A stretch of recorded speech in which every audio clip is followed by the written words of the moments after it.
2, 1, pradeda.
Stiprios komandos, bet praeitais metais buvo sunkiau, nes daugiau komandų, didesnis iššūkis buvo.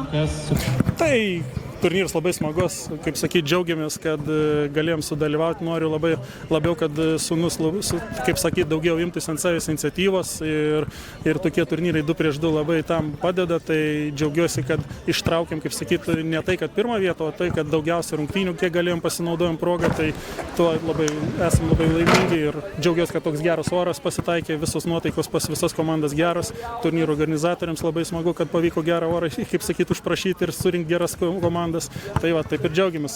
Jaučiamės nuostabiai, gerai. Aišku, antrus metus iš eilės laimėti yra gera.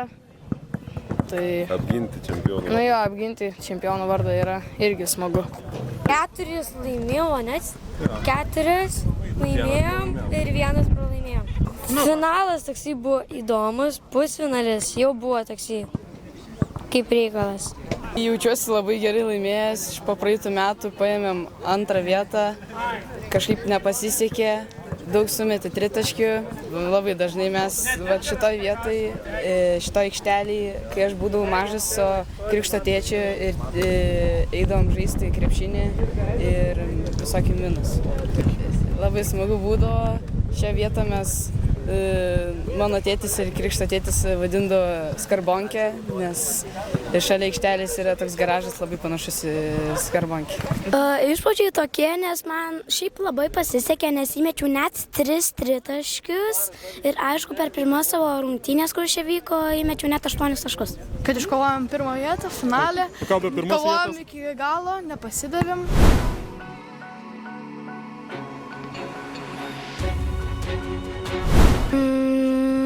Manau, kad aš. Taip per vidurį. Aš labiau pykstuosi, nervuojas truputį.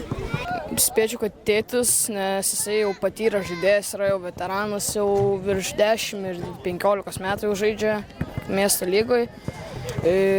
Sakyčiau, kad aš irgi labiau klausau. 21. Sakyčiau, kad labiau aš klausau jo, nes jeigu neklausau, tai jau tada baigėsi blogai.